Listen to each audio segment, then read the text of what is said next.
Hello friends, welcome to weekend.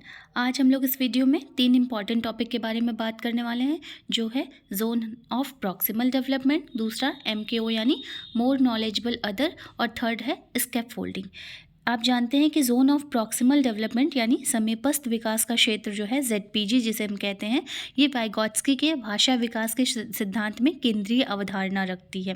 तो जानते हैं आप कि समीपस्थ विकास क्षेत्र जो है, इसकी पहचान तब की जाती है जब कोई बच्चा समस्या को हल करने के करीब पहुंच जाता है, लेकिन बिना किसी की मदद के समस्या को हल करने में असमर्थ होता है।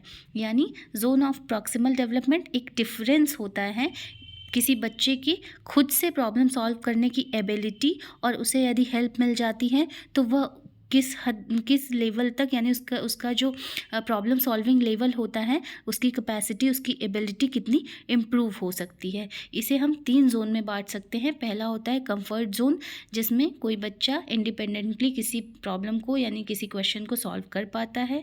दूसरा होता है लर्निंग जोन, यानी किसी के सपोर्ट से वह कितना, उसका प्रॉब्लम सॉल्विंग लेवल कितना बढ़ता है। और तीसरा होता है एंजाइटी जोन, यानी ये अनेबल टू लर्न होता है, यानी अगर हम किसी उस बच्चे की हेल्प भी कर दें तो भी वह उस लेवल तक नहीं पहुंच पाता। उसके बाद हम बात करते हैं जोन ऑफ प्रॉक्सिमल डेवलपमेंट की। तो मैंने आपको बताया कि ये एक डिफरेंस होता है किसके और किसके बीच में। पहला तो ये कि चाइल्ड कैन डू इंडिपेंडेंटली, यानी वह क्षेत्र जहाँ पर बच्चा अपने आप यानी स्वतंत्र रूप से किसी कार्य को कर पाता है, और अगर उस बच्चे को हेल्प की ज़रूरत है और उसे किसी मोर नॉलेजेबल अदर पर्सन की हेल्प मिल जाती है, तो उसकी एबिलिटी कितनी ज़्यादा इम्प्रूव हो पाती है, यानी संभावित विकास क्षेत्र उसका कितना है। फिर हम बात करते हैं स्कैफोल्डिंग की। देखिए, zone of proximal development depend करता है स्कैफोल्डिंग और एमकेओ यानी मोर नॉलेजेबल अदर पे। स्कैफोल्डिंग जो होती है वो एक टेम्परेरी हेल्प होती है, यानी जो एक बच्चे को किसी मोर नॉलेजेबल अदर से मिलती है, जिससे क्या होता है कि उसकी एबिलिटी यानी प्रॉब्लम सॉल्व करने की एबिलिटी का जो लेवल होता है, यानी किसी टास्क को करने का जो उसका लेवल होता है, उसको वो इम्प्रूव कर पाता है। यानी किसी की हेल्प से उस चाइल्ड का जो कॉग्निटिव डेवलपमेंट है वो और ज़्यादा हो पाता है। तो चलिए, यानी उसकी एबिलिटी को इम्प्रूव करना ही क्या कहलाता है, इम्प्रूव करने में जो हेल्प मिलती है उसे ही हम क्या कहते हैं, स्कैफोल्डिंग कहते हैं। स्कैफोल्डिंग किसी के भी थ्रू मिल सकती है, यानी एमकेओ जो है मोर नॉलेजेबल अदर है, वो कोई भी हो सकता है। जैसे आप इस इमेज में देख पा रहे हैं कि एक छोटी बच्ची है जो साइकिल चलाना सीख रही है और उसे एक लेडी हेल्प कर रही हैं। ठीक है, स्कैफोल्डिंग एक टेम्परेरी हेल्प है, यानी इस बच्ची को इस लेडी की हेल्प तब तक मिलेगी जब तक यह बच्ची अपने से साइकिल चलाना सीख नहीं लेती।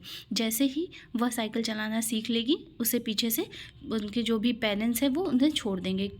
देखिए, स्कैफोल्डिंग का मेन मोटिव ये होता है कि हमें तभी तक हेल्प दी जाती है जब तक कि हम उस कार्य को इंडिपेंडेंटली नहीं कर पाते। अब ऐसा नहीं होगा कि यह बच्चा साइकिल चलाना सीख लेता है, उसके बावजूद इसके पेरेंट्स या ग्रैंड पेरेंट्स जो है वो उसके पीछे पीछे दौड़ रहे होते हैं। जैसे ये बच्चा सीख जाएगा, पीछे से हेल्प हटा ली जाती है। उसके बाद हम बात करते हैं मोर नॉलेजेबल अदर की। तो देखिए फ्रेंड्स, मोर नॉलेजेबल अदर जो है वह कोई भी व्यक्ति हो सकता है, एज मैटर नहीं करती। और वैसे भी लेव वाइगॉत्स्की जो है वो अपनी थ्योरी में एज को डिफाइन नहीं करते, कहीं भी एज के बारे में उन्होंने बात नहीं की है।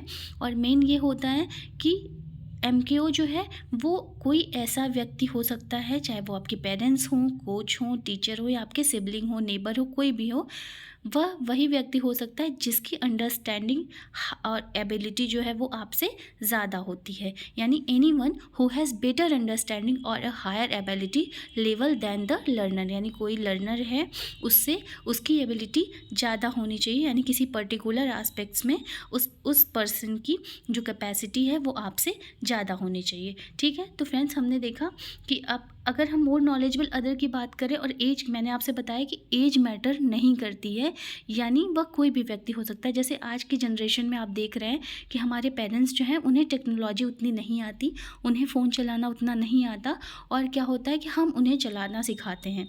यानी जो बच्चे होते हैं आजकल अपने पेरेंट्स को टेक्नोलॉजी के बारे में बताते हैं। तो इससे ये प्रूव होता है कि मोर नॉलेजेबल अदर पर्सन जो है वो कोई किसी भी एज का हो सकता है, चाहे वो हमसे छोटी एज का हो या हमसे बड़ी एज का हो, लेकिन उसकी एबिलिटी, उसकी कैपेसिटी का लेवल जो है वो हमेशा लर्नर से ज़्यादा होना चाहिए। तो आपने देखा फ्रेंड्स, इस वीडियो में हमने 3 टर्म्स पे बात करी। पहला जोन ऑफ प्रॉक्सिमल डेवलपमेंट, दूसरा स्कैफोल्डिंग और तीसरा MKO यानी more knowledgeable other. Thank you.